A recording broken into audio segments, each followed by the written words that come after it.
예, 이제 느헤미야서가 이제 막바지로 들어갔습니다. 그래서 여러분들 느헤미야 그러면 이제 어떤 내용인지 아시겠습니까?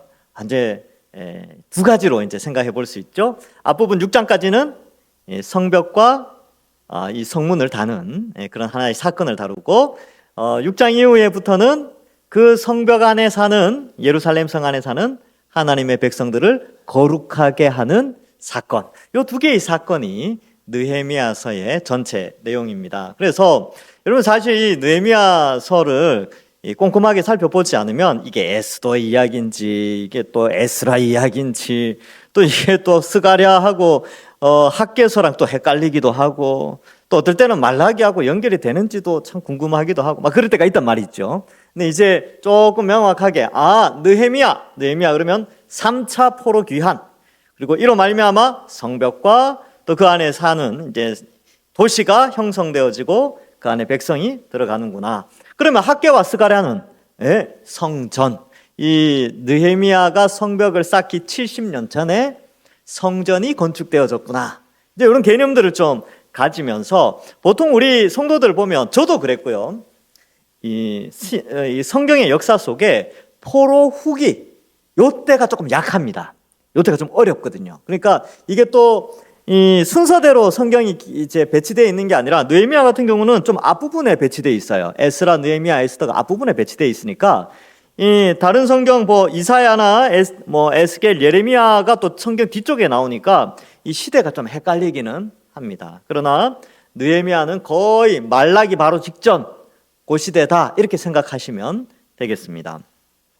자, 근데 이 느헤미야가 이 과거에 일어났던 사건이지만 사실 신약 시대를 살아가는 우리에게도 굉장한 교훈을 주게 되지요. 그래서 우리가 이제 눈에 보이는 어떤 성전 이것은 사라졌지만 신약 시대에 예수 그리스도를 통하여서 형성된 성전, 우리가 성전이다. 그리고 7장 이후에 나오는 거룩해지는 하나님의 백성. 그런데 또 우리가 백성이죠. 그래서 우리는 성전이고 백성인 그러한 자들인데 느헤미야를 살피면서 역시 우리에게 그대로 적용되어지게 됩니다.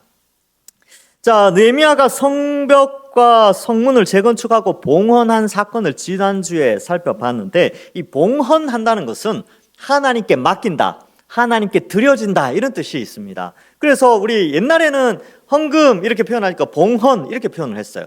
드려지는, 하나님께 드리는 시간 이렇게 표현을 했는데 지금 사람이 이 성벽과 성문을 쌓았지만 그 모든 성벽과 성문 그리고 그 안에 사는 사람까지 하나님께 드리기 때문에 봉헌식을 나중으로 미루게 됩니다. 원래 건축은 일찍 끝났거든요.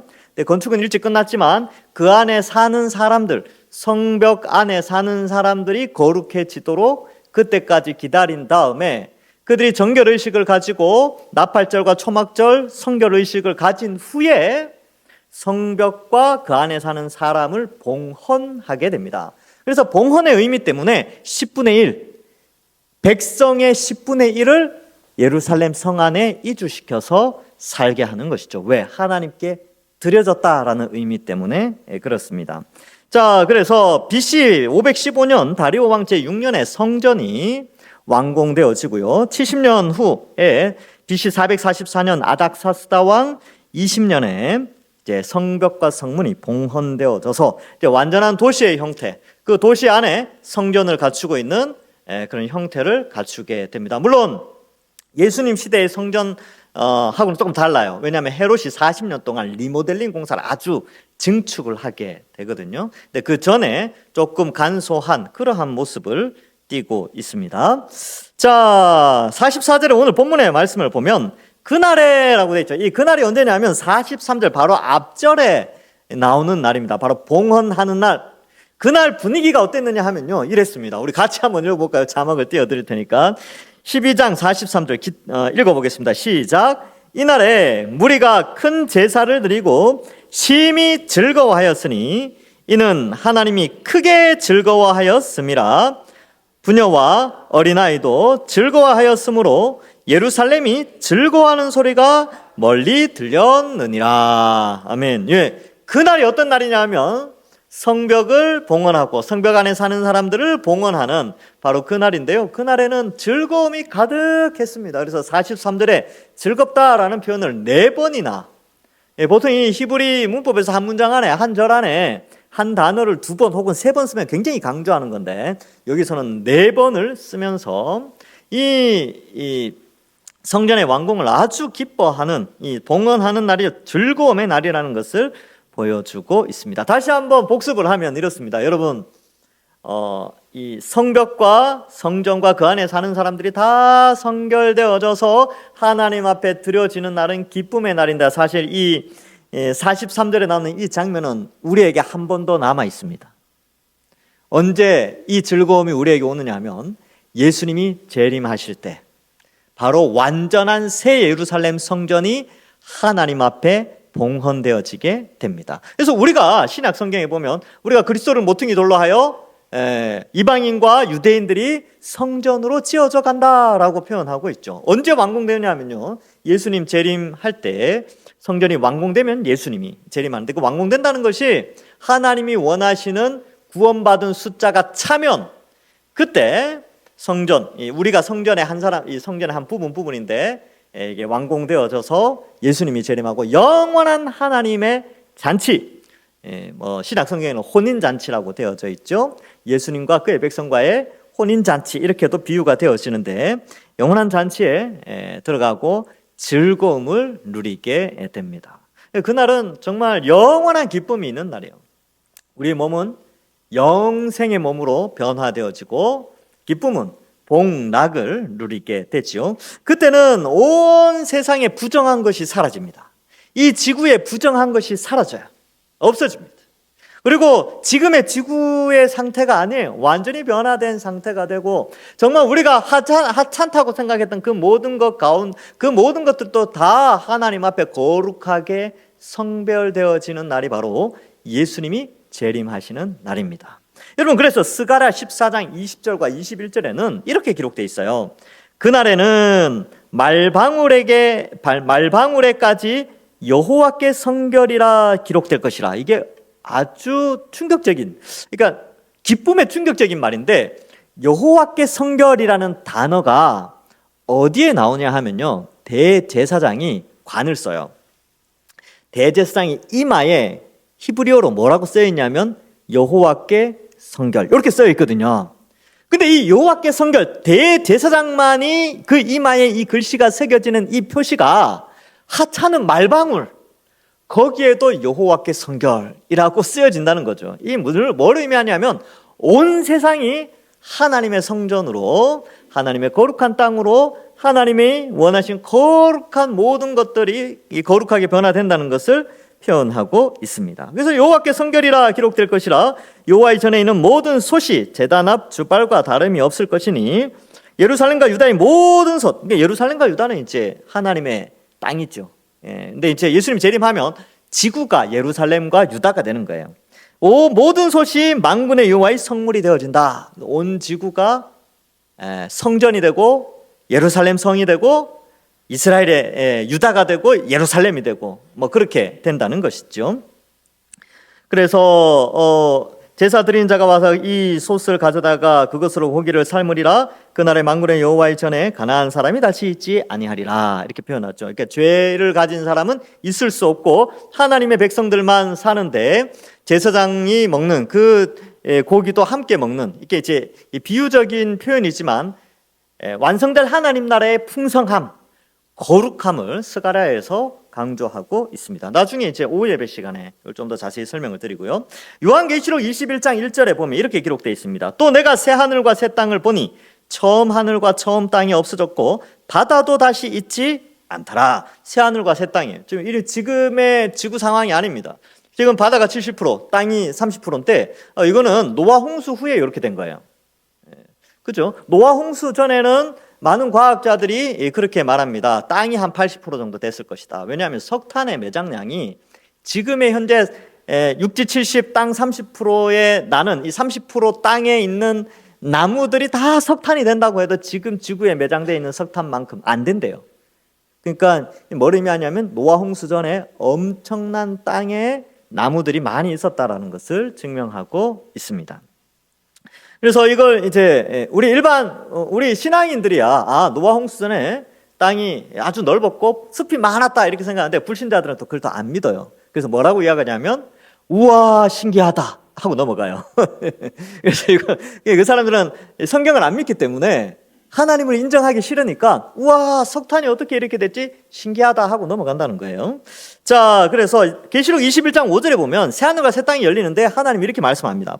보좌에 앉으신 이가 이르시되 보라 내가 만물을 새롭게 하노라 하시고 또 이르시되 이 말은 신실하고 참되니 기록하라 하시고, 이 새롭게 하는 이 만물이 어떻게 되냐면요 22장에 가면 생명수 나무가 있고 생명수가 흐르고 열매 맺고 막 그렇게 마치 에덴 동산처럼 변화되어지는 그런 일들을 기록하고 있습니다. 그래서 지금의 지구 환경과는 다른 세상이 만들어집니다. 그날이 곧 옵니다. 여러분 기대하십시오. 우리에게 믿는 자에게 주어지고요. 믿지 않는 자들은 그 땅에서 살 수 없죠. 그 땅은 하나님의 거룩한 땅인데 믿지 않는 자들은 그 땅에 살 수가 없습니다. 그래서 우리는 그 땅을 소망하면서 기쁨으로 사는 것이죠. 근데 그때의 즐거움은 여기 43절에 나오는 즐거움과는 비교할 수 없죠. 영원한 즐거움입니다. 그래서 복락, 복복자의 즐거울 낙자를 써서 천국에서 그렇게 누리게 되는데, 자 이제 이걸 다시 한번 우리가 지난 시간에 살폈고 44절에 보면 그날에 사람을 세워 곡간을 맡기고 제사장들과 레위 사람들에게 돌릴 것 곧 율법에 정한 대로 거제물과 처음 익은 것과 11조를 모든 성읍 밭에서 거두어 이 곡간에 쌓게 하였노니 이는 유다 사람이 섬기는 제사장들과 레위 사람들로 말미암아 즐거워하기 때문이라 이렇게 되어져 있습니다. 여러분 여기에 보면 이 성전에 곡간이 있어요. 성전의 곡간. 근데 이 곡간에는 거제물과 처음 익은 것과 11조가 저장됩니다. 그러면 이것들이 어디에 쓰이느냐 하면 바로 제사장들과 레위인들을 위하여 쓰이도록 느헤미야가 거제물과 처음 익은 것과 11조를 거두어서 쌓게 하였습니다. 왜 이렇게 했냐 하면 성전이 제 기능을 발휘하기 위해서는 성전 안에서 일하는 사람들이 배고프면 안 돼요. 그래서 제가 아는 이제 사업하시는 장로님이 한 분 계셨는데 제가 예전에 중림교회라는 데 사역할 때 그 장로님이 사업을 아주 크게 하셨어요. 근데 그분이 늘 하는 말이 일꾼은 배고프면 안 된다는 거예요. 자기 신조가 그거예요. 자기 일꾼들은 배고프면 안 된다. 그래서 다른 데보다 훨씬 많이 대우를 아주 잘해줬대요. 그러니까 엄청 열심히 한다는 거예요. 그러니까 안 쫓겨나려고 그 일도에서 이렇게 안 나가려고 너무 열심히 한다는 거예요. 그래서 신조가 그렇게 생겼대요. 이제 저한테도 그 이야기를 하더라고요. 목사님, 저는 일꾼은 배고프면 안 된다고 생각합니다. 근데 이 느헤미야도 그랬어요. 그러니까 성전이 제대로 움직여지려면 일꾼이 배고프면 안 돼요. 왜냐하면 일꾼이 배고프면 다른 데 일을 하러 가기 때문에 그 일을 제대로 할 수가 없습니다. 그래서 느헤미야의 입장에서는 성전이 중심이에요. 성전이 제 기능을 하려면 성전에서 일하는 사람들이 배고프지 않도록, 근데 그것도 함부로 정해서는 안 됐죠. 율법에 기록된 대로, 율법에 정한 대로 하게 됩니다. 그래서 거기 44절에 보면 곧 율법에 정한 대로라고 기록하고 있습니다. 그럼 율법에 어떻게 정해져 있는가? 그렇다면 이 성전이 도대체 어떤 기능을 하는가? 이 성전은 바로 하나님의 임재의 장소죠. 그리고 하나님이 임재하셔서 말씀으로 다스리는 장소예요. 그리고 하나님이 제사를 통하여서 그의 백성들과 교제하는 곳이 성전인데 일꾼들이 그 성전을 가꾸고 이끌고 가야 됩니다. 왜냐하면 일반 백성들은 농사 짓고 자기 일을 해야 되거든요. 근데 그 성전을 관리하는 사람들은 땅이 분배되지 않았습니다. 그래서 첫 번째 가나안 입성할 때는 이 12지파 가운데 레위 지파는 땅을 주지 않았어요.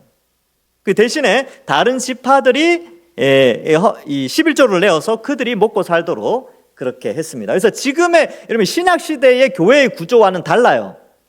그러니까 인구 비율이 그렇게 됐다는 거죠. 인구의 한 10분의 1 정도가 레위인이에요. 근데 그들에게는 땅이 없어. 어떻게 우리가 생각해 볼 때는 그들에게는 부동산이 없으니까 좀 불안한 것 같기도 하죠, 그죠? 근데 하나님이 언약을 세우셨어요.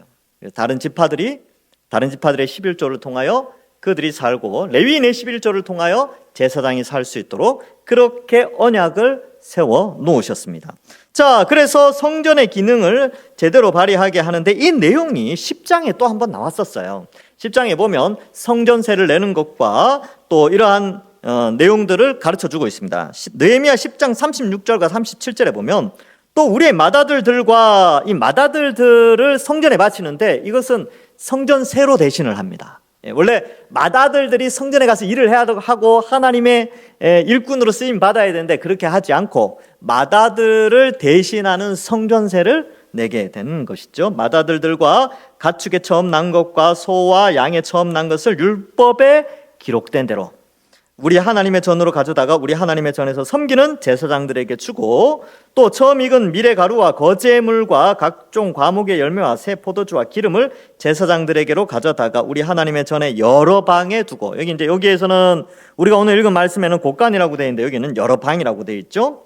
또 우리 산물의 11조를 레위 사람들에게 주리라 하였나니 이 레위 사람들은 우리의 모든 성읍에서 산물의 11조를 받는 자임이며 이렇게 이제 기록을 하는 거예요. 왜냐하면 그전에는 성전의 기능이 제대로 안 됐어요. 왜? 레위인들이 다 일하러 가버리니까 이 성전을 돌보는 사람이 없는 거예요. 그래서 레위인들을 다시 불러 모으고 족보를 막 따졌어요. 그래서 족보의 대로 막 제사장 족보, 레위 족보 막 따진 게 앞에 나왔단 말이죠. 그래서 성전의 기능을 회복하게 되고 두 번째로 율법대로라고 되어 있는데 율법 신명기에는 어떻게 기록되어 있냐면 신명기 18장 3절과 4절에 제사장이 백성에게서 받을 몫은 이러하니 곧 그 드리는 제물의 소나 양이나 그 앞에 다리와 두 볼과 위라 이것을 제사장에게 줄 것이요 또 내가 처음 거둔 곡식과 포도주와 기름과 내가 처음 깎은 양털을 내가 그에게 줄 것이니 이렇게 기록하고 있죠. 여러분 성전에는요 제사장들이 한두 명만 있는 게 아니에요. 상당히 많은 숫자가 있고요. 레위인이 서너 명 있는 게 아닙니다. 한 집단을 이뤄서 아주 민족으로 있어요.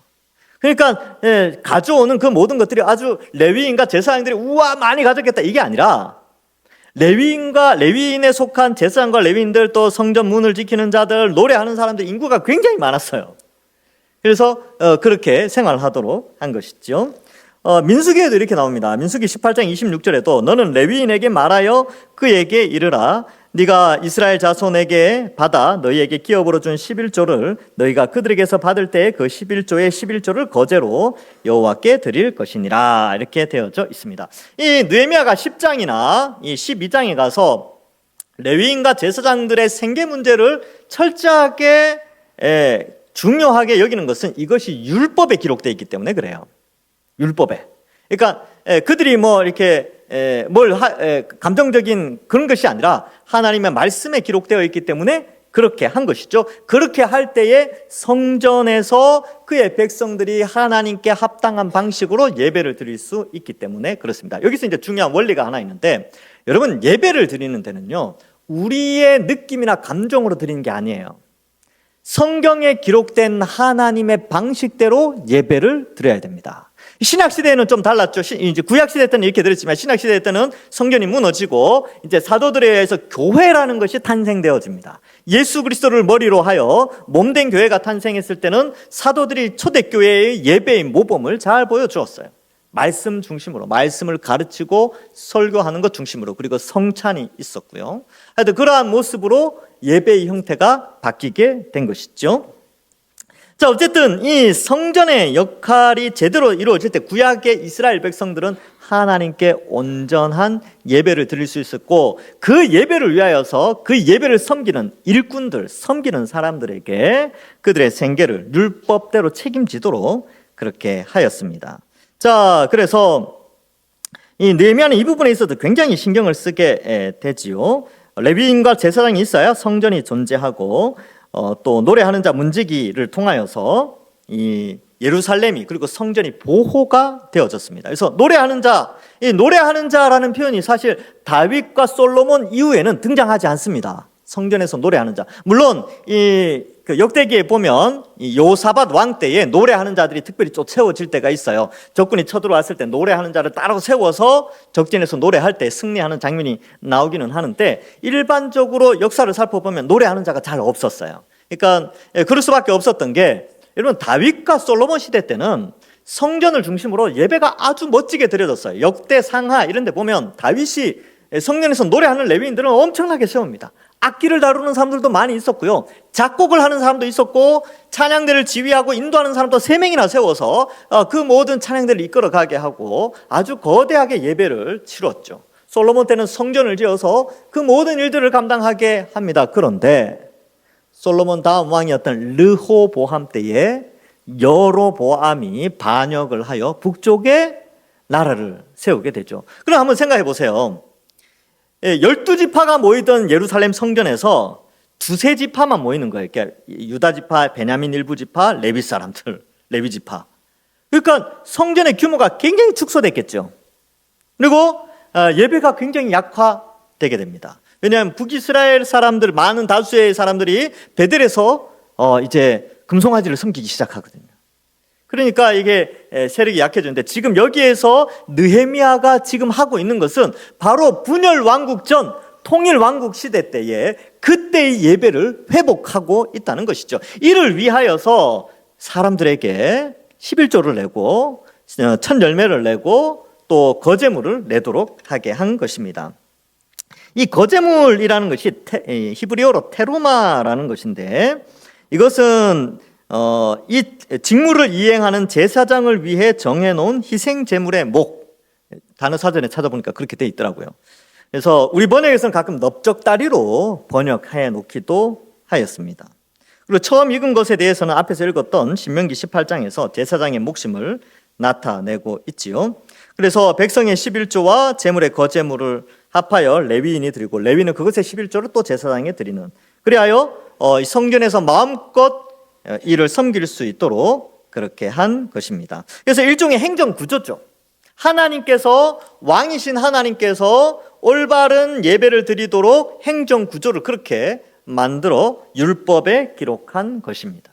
그래서 이것이 주는 의미는 뭐냐 하면 이스라엘 나라는 신정 국가다라는 것을 보여줍니다. 하나님이 다스리고 하나님이 통치하는 나라다라는 것을 그대로 다 보여주는 것이 이 장면이에요. 보통 우리가 세금을 내고 뭘 하고 하는 것은 그 나라의 어떤 그런 것들을 위해서 하죠. 근데 철저하게 하나님께 예배 드리는 일에 이렇게 이 많은 성도들에게 헌신을 하도록 율법에서 가르쳐 주고 있습니다. 이 곡간이라는 표현이 나오는데 성전의 곡간을 만들어 제사를 드리고 또 레위인들과 제사장들이 생계를 유지하도록 하는 것이죠. 그래서 아침 저녁으로 드리는 상번제 이런 것들도 다 이와 관련된 것입니다. 그리고 여기에 보면 특이한 표현이 하나 나옵니다. 44절 끝에 유다 사람이 섬기는 제사장들과 레위 사람들로 말미암아 즐거워하기 때문이라 이렇게 되어 있죠. 이게 무슨 말이냐면 유다 사람들이 즐거웠대요. 왜냐하면 제사장들과 레위 사람들 때문에. 근데 제사장과 레위 사람이 자기 직분의 그 사명에 충실할 때 어떤 일이 벌어지냐면 하나님의 백성들이 기쁨을 누리게 되는 것입니다. 그래서 하나님의 부름을 받은 특별한 사명자들은 그 사명을 제대로 감당하고 사명감을 가지고 자신의 직분에 충실할 때에 하나님의 백성들에게 즐거움을 가져다 주게 되는 것이죠. 어떻게 보면 오늘날로 굳이 제사장이나 레위인은 아니지만 그러나 하나님께서 2000년 기독교 역사 속의 제도로 행정 조직으로 만들어 놓은 상황 속에서 성도들이 드려지는 예물 가운데 일부, 여러분들의 11조를 제가 가져가진 않습니다. 그 가운데에서 일부를 목회자들과 또 이 사례를 지불하게 되면 그들이 충성스럽게 주의 몸된 교회를 가꾸고 특별히 말씀을 전파하면서 성도들이 또 어떻게 됩니까? 말씀의 은혜 받고 신앙의 은혜를 받고 즐거워하게 되는 것이죠. 여러분들의 신앙이 자란 것들, 저도 마찬가지고 저도 저의 신앙이 자랄 때에 이 신앙이 자라도록 하신 분이 누구냐 하면 물론 하나님이신데 하나님이 목회자들을 통하여서 신앙을 자라도록 하셨습니다. 저도 어릴 때 그랬고요. 또 말씀 들을 때 제가 누구의 말을 들었겠습니까? 교회 가서 전도사님 말, 강도사님 말, 목사님 말 듣고 신앙이 자랐죠. 그러니까 즐거웠어요. 말씀 듣고 배우는 것이 얼마나 행복했는지 모릅니다. 고등학교 때까지는 별로 안 행복하긴 했어요. 학교에 시달리고 막 그랬는데 제가 이제 고등학교 졸업하고 성경을 읽기 시작하면서 이 설교가 얼마나 달고 꿀보다 달다는 게 어떤 건지 알게 됐어요. 너무 즐겁더라고요. 그때부터 목회자들에 대한 시선이 많이 바뀌게 된 것이죠. 왜냐하면 우리에게 즐거움을 주니까. 말씀을 통하여 신앙의 즐거움을 가르쳐 주기 때문에 이 유다 사람들도 레위인과 제사장들을 향하여서 즐겁게 이 거제물과 처음 익은 것과 11조를 드리게 되었습니다. 그래서 갈라디아서 6장 6절에 이런 말씀이 나와요. 가르침을 받는 자는 말씀을 가르치는 자와 모든 좋은 것을 함께 하라 라고 기록되어져 있습니다. 예, 기쁘니까요. 예.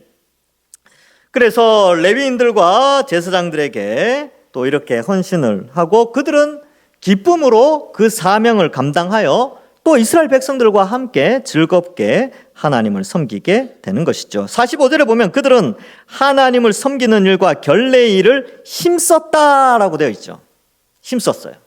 이 45절은 그러니까 교회를 섬기거나 아니면 예배를 인도하고 여기 보면 이 결례일, 섬기는 일과 결례일, 예배를 집례하는 일, 이 일에 힘을 썼다는 거예요. 오늘날로 목회자로 치면 목회자들은 말씀 전포하고 영혼 구원하고 또 성도들을 하나님께로 하나님과 교제하고 하나님의 다스림을 말씀으로 잘 다스림 받도록 힘쓰는 거죠.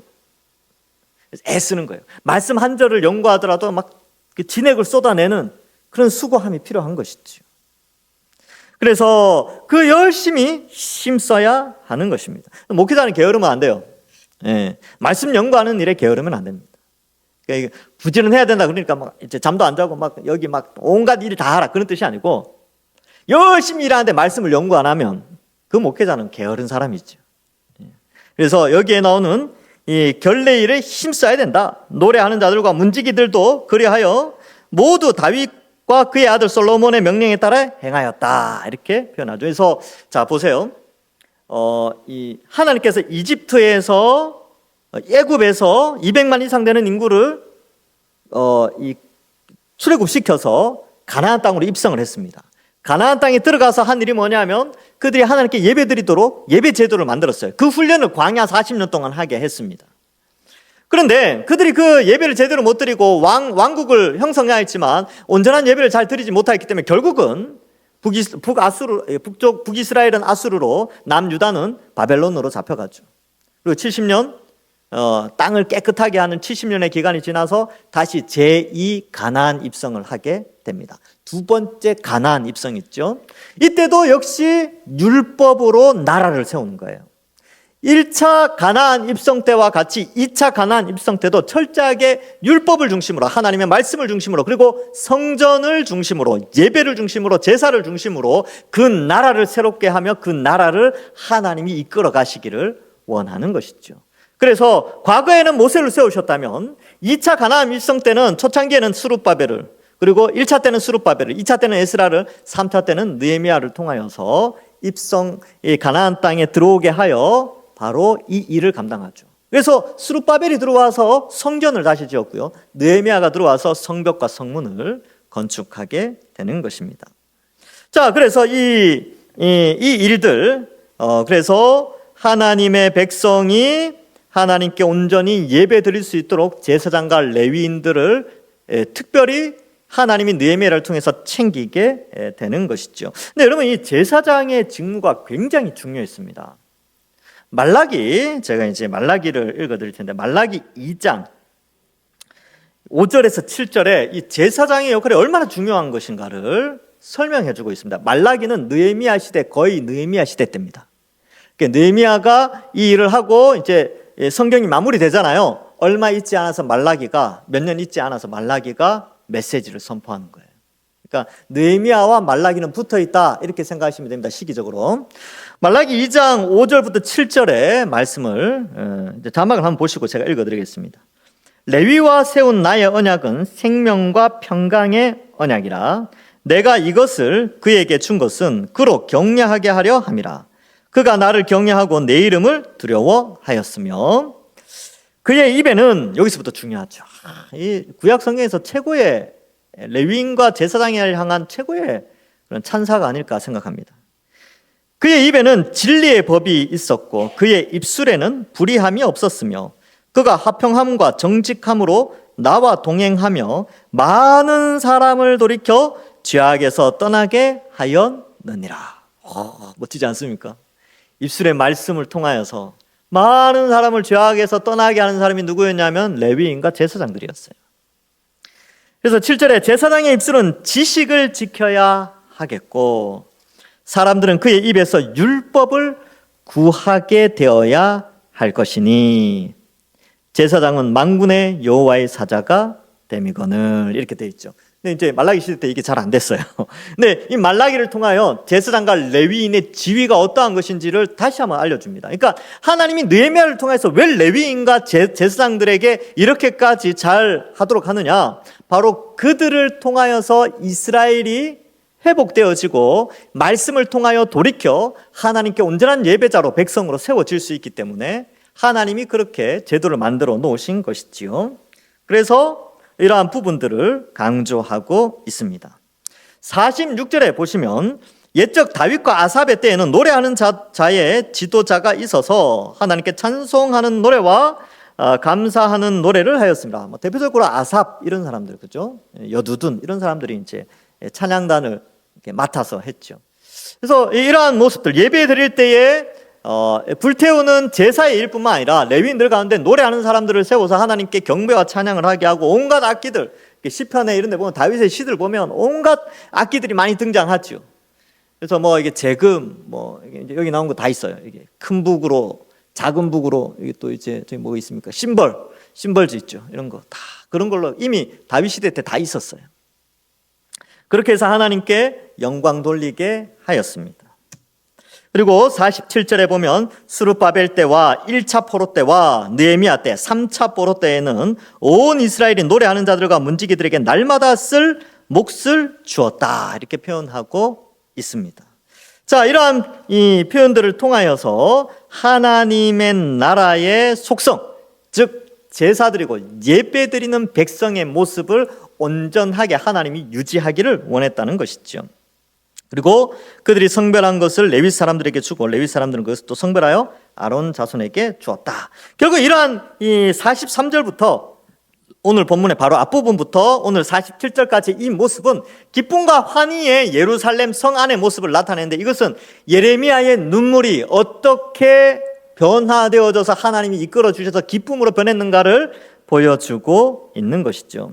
제2성전과 거룩한 성 예루살렘을 회복시키고 그 성을 통하여서 그 성 안에 있는 백성과 하나님과의 교제를 회복하기 위하여 하나님이 느헤미야를 통하여 예배를 집례하는 자들에 대한 행정까지도 율법에 정한 대로 기록하게 되었습니다. 그래서 이러한 부분은 굉장히 중요했고요. 하나님은 느헤미야를 통해서 다시 아브라함의 언약을 성취하도록 약속의 땅 가나안에서 다시 교제하게 하셨습니다. 느헤미야를 통해서 그렇게 하셨고요. 학개와 스가랴를 통하여 성전을 짓게 하셨죠. 그리고 우리는 어떻습니까? 이제 신약 시대를 살아가는 우리는 이 영원한 기쁨, 영원한 행복, 하나님의 얼굴과 얼굴을 맞대어 영광스러운 찬양을 올려드리고 예배드릴 그날이 우리에게 있다는 소망을 또한 우리는 가지게 됩니다. 그리고 신약시대에는 이때에는 하나님이 느헤미야를 사용하셨다면 신약시대에는 이제 하나님이 교회를 통하여 성경 66권의 말씀을 통하여 하나님의 예배를 올바르게 이끌어 가시게 됩니다. 그 말씀을 전하는 자가 또한 목회자이지요. 그래서 이 본문을 살피면서 여러분들 우리가 생각해 봐야 될 것이 신학대학원이 그래서 중요합니다. 신학대학원이 전도사님들을 양육하고 목회자들을 양성하는 이 신학대학원이 너무너무 중요하다. 그들의 입술에는 진리의 법과 하나님의 말씀을 가르치는 훈련을 받기 때문에 그렇습니다. 그래서 한 명의 목회자가 세워지면 한 교회가 변화되어지죠. 그래서 아주 중요한 부분입니다. 그래서 하나님 나라의 신학대학원이 제대로 세워질 때에 좋은 목회자가 나오게 되고 그러한 목회자들에게 우리 성도들이 생활이 안정될 수 있도록 교회가 협력할 때에 교회의 표지로서의 하나님 나라의 표지, 하나님 나라가 이 땅에 임했다라는 그런 현상으로 볼 수 있는 것이 이 교회의 모습이죠. 그래서 이러한 부분들을 좀 다루는데 이렇게 하는 게 나중에 무너지게 돼요. 다다음 주에 살펴보게 되는데 느헤미야가 나중에 이제 그 페르시아로 갔다가 돌아오니까 이 모든 게 다 무너졌어요. 자, 말씀을 맺습니다. 여러분, 오늘 말씀을 통해서 우리가 생각해 봐야 될 것은요, 성전에 쓸 것을 공급하는 문제는 구별된 언약 백성의 회복된 마음을 의미합니다. 그들이 거제물을 드리고 첫 열매를 드리고 11조를 드리는 것은 그들의 신앙이 회복되었다는 것을 보여주고 있는 것이죠. 어떤 신앙이요? 예루살렘의 성전에, 이 도성에 하나님이 임재하시고 다스리고 우리와 교제하신다라는 신앙이 회복됐다는 증거로 그들은 성전에 일을 하는 제사장과 레위인들을 향하여 거제물과 그리고 첫 열매와 11조를 드릴 수 있었다는 것이죠. 그리고 이 본문을 통하여서 성전, 즉 하나님의 사역을 감당하는, 하나님의 말씀을 담당하는 목회자들이나 이 당시의 레위이나 제사장들은 자신의 사명감을 다시 돌아봐야 됩니다. 왜 세워졌는지, 하나님이 왜 레위인들을 구별하고 제사장들을 왜 구별했는지를 반드시 알아야 됩니다. 바로 하나님의 택한 백성들이 하나님 앞에서 하나님의 백성으로 살아갈 수 있도록 그 입술의 진리를 나타내도록 부르심을 받았다는 것이죠. 그래서 저와 우리 부교육자들은 말씀을 부지런히 연구해야 됩니다. 말씀을 진액을 쏟아내야 돼요. 대충대충 하면 안 되겠죠. 그래서 이러한 사명을 잘 감당해야 되고요. 성도 여러분들도 목회자에게 무엇을 요구하겠습니까? 말라기 아까 2장에서 봤죠. 백성들은 제사장의 입에서 진리를, 하나님의 법을 요구해야 된다는 것입니다. 그게 사명자의 모습이에요. 많은 사람들은 오늘날 목회자들에게 경제를 물어보고 정치 물어보고, 제가 이제 옛날에 중고등부 하니까 수학도 물어보고 영어도 물어보고 그러더라고요. 제가 이렇게 어려운 거 모른다 그랬어요. 제가 다 잊어버렸는데, 적분, 미분, 이거 다 잊어버렸는데 어떻게 가르쳐 줍니까? 그거는 수학 선생님한테 물어봐라. 영어 선생님한테 물어봐라. 말씀에 대해서, 성경에 대해서 모르는 건 나한테 물어라. 그랬던 적이 있습니다. 여러분들도 마찬가지입니다. 오늘날 목회자들에게 무엇을 요구하십니까? 진리의 말씀을 요구하셔야 됩니다. 자, 그래서 여러분, 이 율법에 정한 대로, 이 표현이 굉장히 중요한데 왜 그러냐면 율법에 정한 대로 해야 하나님이 받습니다. 예배, 우리의 신앙생활, 이 모든 것은 하나님의 말씀인 성경 66권대로 신앙생활을 해야 하나님이 기뻐 받으시는 하나님의 백성이 되고 하나님이 기뻐 받으시는 실제적인 삶의 예배가 되어진다는 것이지요. 그래서 율법에 정한 대로. 근데 여기 이제 신학시대로 넘어오면 예수님은 이렇게 말씀하세요. 어떻게 말씀하시느냐? 요한복음 4장 23절 이렇게 기록합니다. 아버지께 참되게 예배하는 자들은 무엇과 무엇으로 예배드린다고요? 영과 진리로 예배할 때가 오나니 곧 이때라. 아버지께서는 자기에게 이렇게 예배하는 자들을 찾으시느니라. 그래서 성경에 기록된 대로 예배를 드리는데 이제 예수님께서는 성령과 진리의 말씀으로 예배를 드릴 때가 온다는 거예요. 그게 지금이잖아요, 지금. 여러분, 우리 속에 성령 하나님이 계세요. 성령 하나님이 우리에게 예배를 드리게 하는데 그 예배의 중심에 말씀이 있는 거죠. 진리가 있는 거예요. 성령이 진리, 말씀을 통하여 역사하면서 우리가 온전한 예배를 드리게 하는데 그 진리의 중심에는 뭐가 있냐면 바로 예수 그리스도의 십자가 형벌 대속의 은혜가 있는 것입니다. 이 예수님의 십자가를 붙들고 예배드리는 자가 참된 예배자로 세워진다는 것을 우리에게 가르쳐주고 있는 것이죠. 그래서 우리가 예배드리는 자로서 하나님을 경배할 때 무엇을 경배하느냐? 나 같은 죄인을 위하여, 나 같은 죄인의 죄의 형벌을 면제시켜주기 위하여서 성부 하나님은 성자 예수님을 이 땅에 보내시고 성자 예수님은 자신의 생명을 이 땅에 희생하셔서 우리의 죄의 형벌을 대신하셨고 성령 하나님은 자격 없는 우리 속에 오셔서 우리의 지성과 감정과 의지를 변화시켜 예수님의 십자가를 믿게 하셨습니다. 이 성령이 진리이신 말씀, 복음을 통하여 우리에게 역사하여 우리가 예수님을 믿고 이제 하나님의 자녀가 되고 하나님의 백성이 되어서 온전히 하나님을 찬양하는 시대가 열린 것이죠. 우리가 온전한 예배를 드리려면 그래서 말씀에 기록된 대로 예수 그리스도 십자가 중심으로 예배 드릴 때 참된 예배가 됩니다. 가끔 가다가 그런 예배가 있어요. 성도를 기쁘게 하는 예배, 그렇죠? 구도자 예배, 누구를 위한 예배.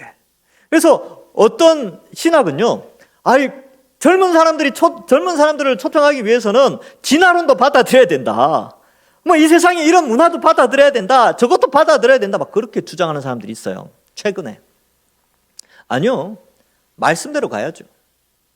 하나님의 창조와 예수 그리스도의 십자가의 구속, 그리고 예수님의 재림, 이런 것들을 강조해야죠. 그래서 말씀대로 율법이 정한 대로 예배하는 자가 참된 예배자다. 이것을 우리가 기억해야 합니다. 그래야여서 이제 우리는 참되게 하나님 앞에 드리는 거 있잖아요. 이게 꼭 목회자나 혹은 뭐 제사장이 레위인을 위해서 드리는 것이 아니라 예배자로서 말씀에 정해진 대로 예배를 회복하기 위해서 하나님이 드리라고 하신 것은 잘 드려야 됩니다.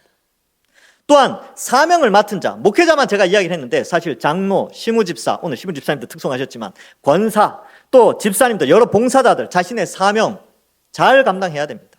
여러분들의 수고와 헌신, 그것으로 말미암아 다른 사람들이 또 즐겁게 신앙생활을 할 수 있기 때문에 그렇습니다. 뿐만 아니라 우리는 말씀을 부지런히 읽어야 됩니다. 그래야 올바른 예배자로 세워질 수 있기 때문에 그렇습니다. 아무쪼록 우리 동산의 모든 가족들은 정말 하나님 앞에 온전한 예배자로 세워져서 말씀대로 예배드리고 말씀대로 하나님의 백성으로 살아가는 모든 주의 백성들 되기를, 그래야 칭찬받고 참된 구원에 이르는 모든 주의 백성들 되기를 주님의 이름으로 간절히 축원합니다. 기도하겠습니다. 하나님 아버지 은혜를 감사합니다.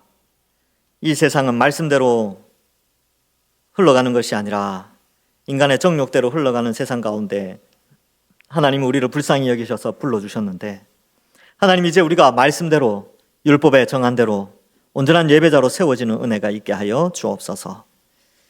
두 번째, 가나안 입성을 통하여 하나님은 새로운 이스라엘을 형성하여 새 구원 공동체를 형성하기를 원하셨던 것처럼 이제 예수님을 통하여 완전하게 참된 참 이스라엘 백성들로 우리를 불러주셨사오니 말씀대로 예배드리고 말씀대로 신앙생활하며 또한 말씀대로 하나님께 영광 돌리는 저희들 다 되게 하여 주옵소서. 맡겨진 사명 충실하게 잘 하나님께 드리는 저희들 다 되게 하여 주실 줄 믿사오며 예수님의 이름으로 기도하옵나이다. 아멘. 우리 시간에